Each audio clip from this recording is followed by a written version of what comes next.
Let's start with our first news. After losing to Ilya at UFC 317, Charles Oliveira is already focused on coming back stronger and reclaiming the belt. For Charles, the goal is clear. He wants to be champion again, but getting there isn't just about winning fights. It's about understanding the business, reading the room, and knowing what the UFC wants. That level of thinking shows a maturity and calculation that not every fighter has, especially someone who has already held one of the sport's most coveted titles. Oliveira has been smart about his next steps. He asked his manager, Diego, to reach out to the UFC and explore all the available options before making any decisions. That way, he can plan the path that makes the most sense for him, both in terms of legacy and opportunity. He knows that timing is everything, and every move counts toward the bigger goal of regaining the belt.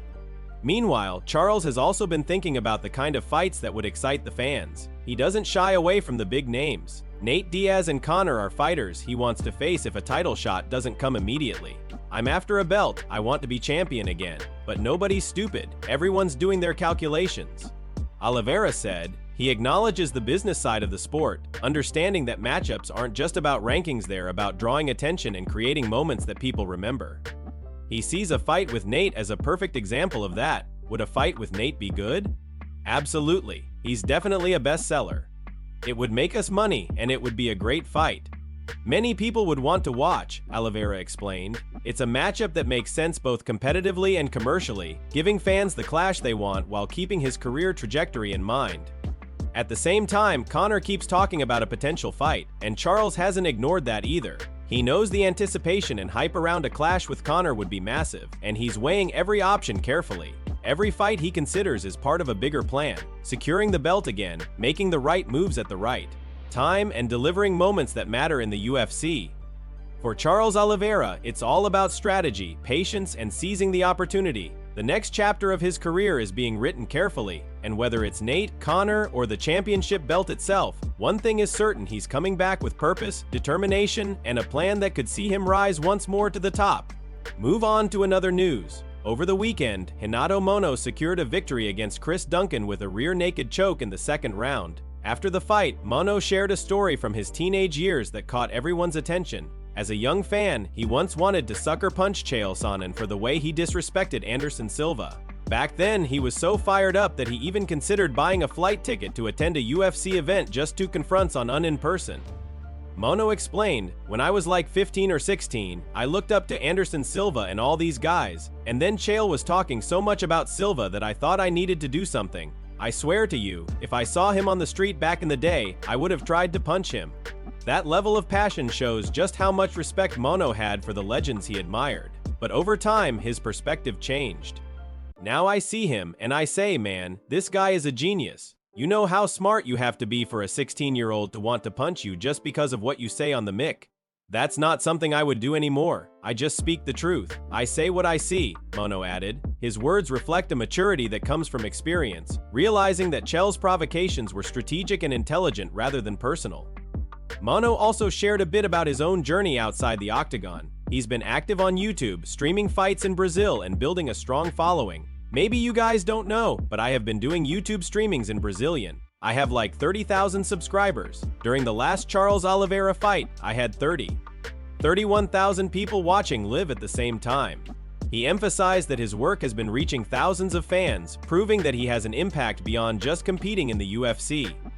"I'm good at what I do. People watch my live streams. Look at that and you're going to see," Mono explained. His story highlights both his early fiery passion for the sport and the way he's grown into a thoughtful fighter who understands strategy, influence, and respect, from a teenager ready to confront legends to a professional athlete connecting with fans worldwide. Mono's journey shows the evolution of someone who has learned to balance emotion with intelligence, inside and outside the cage.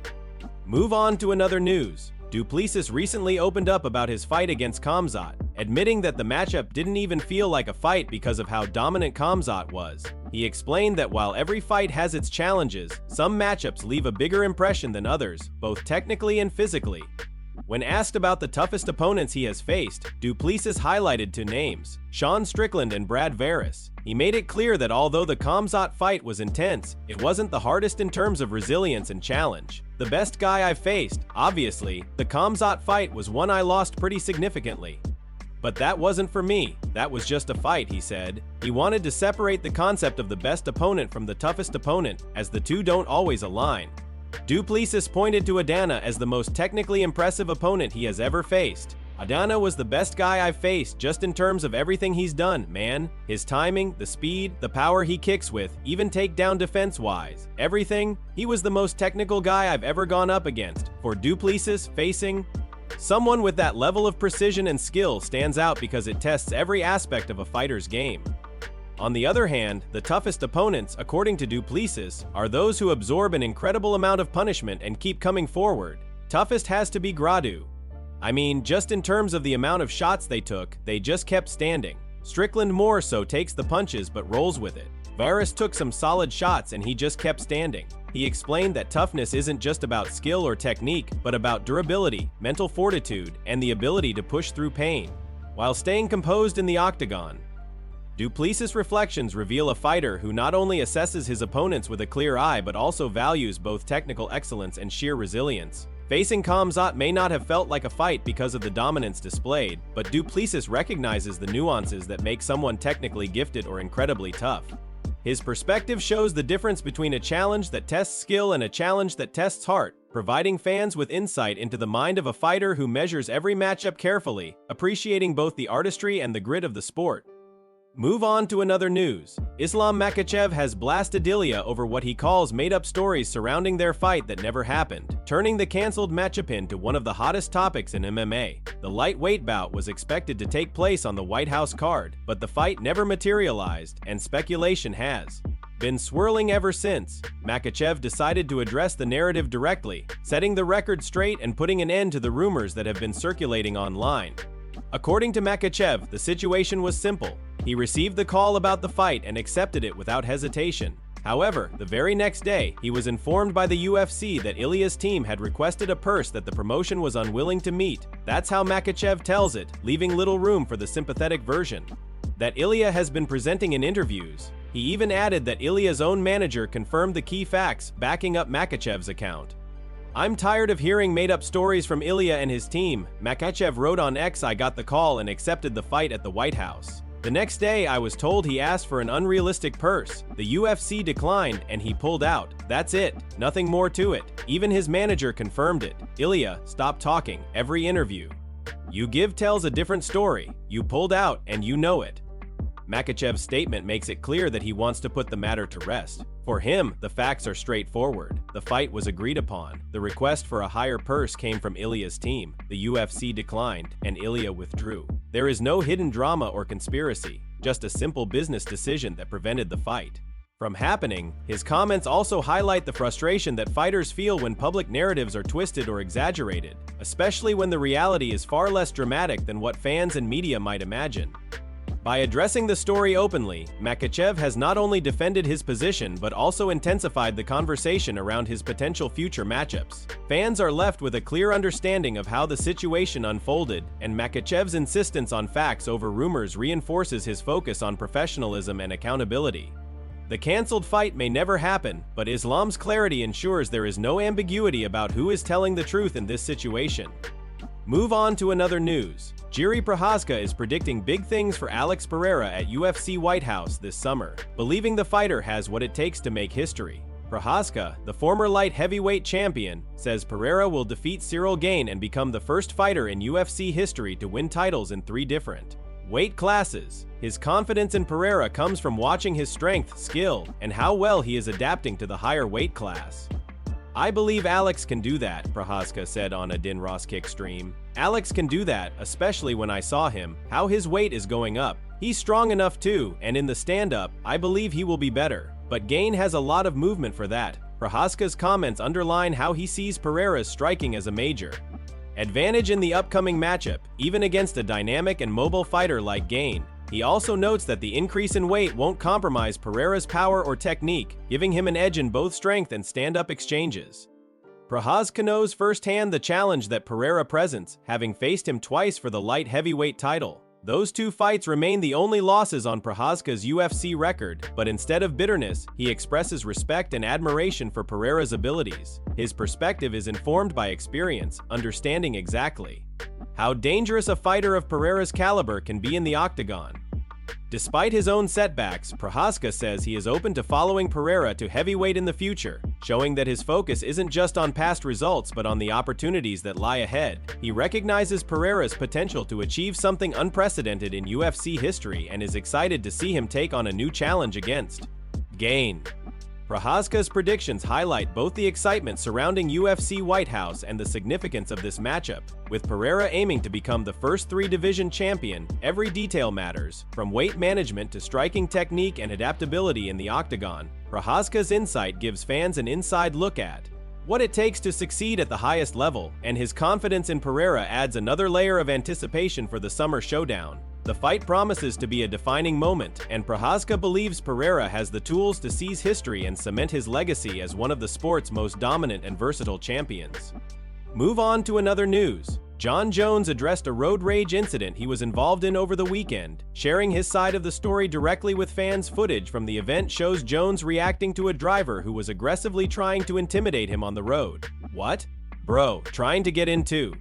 You're almost hitting me, bro. You got to calm down, bro. Bro, you got to learn how to drive, bro. You almost got.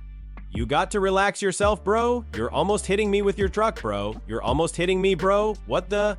In my lane and bro, come on," Jones can be heard saying in the video, his tone a mix of frustration and warning. Jones later took 2x to give a full statement, providing context for what happened and why he reacted the way he did.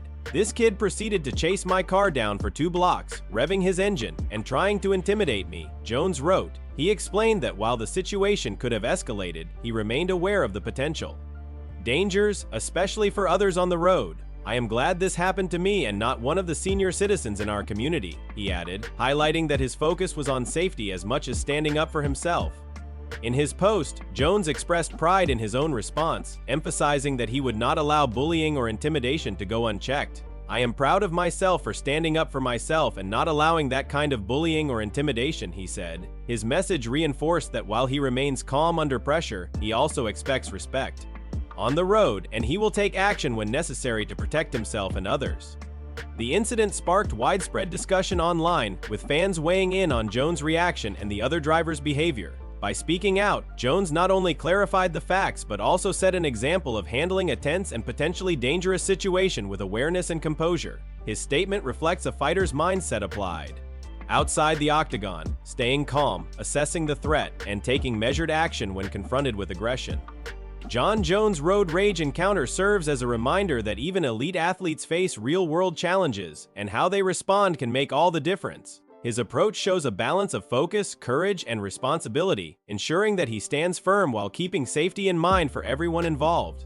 Move on to another news. Khamzat has revealed that despite being the UFC middleweight champion, his biggest earnings actually come from outside the octagon, not from fight purses. The Chechen star, one of the biggest names in combat sports, dethroned Dricus du Plessis last year at UFC 319 in Chicago to claim the middleweight title, and he is set to return on May 9th against Sean Strickland in the main event of UFC 328 in Newark. Despite his massive star power, Khamzat has had to rely heavily on sponsorships to make his big money, a strategy that has caused controversy in the past. He joins a growing number of high-level fighters who have publicly discussed UFC pay in a less than favorable light. Khamzat first rose to prominence after winning 2 UFC fights in less than a week, quickly becoming known as a fighter who will face anyone, anytime, at any weight. However, a battle with coronavirus disrupted his career, forcing him to fight less regularly and completely giving up on competing at 170 pounds. Speaking on Beyond the Win, Khamzat addressed critics who mock him for being an inactive champion, laughing before responding, "I don't care what these guys do. I am making millions, and people are just talking and doing nothing. If you do your work, I don't need to watch how often you work or how much you get. I care about myself. How much I make, how much I get." His focus remains firmly on his own success and financial growth, rather than the opinions of others.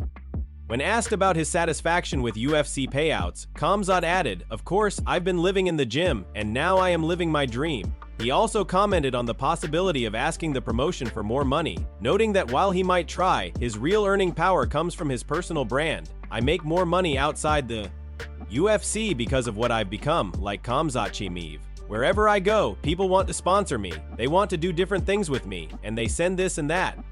Khamzat's statements highlight the growing influence of fighters' personal brands in modern MMA, showing that a champion's value extends beyond the octagon. By leveraging sponsorships and his own star power, Khamzat is not only securing financial success but also shaping his career on his own terms, proving that being a champion is about more than just holding a belt. It's about building a legacy that translates into opportunities and independence both inside and outside the cage.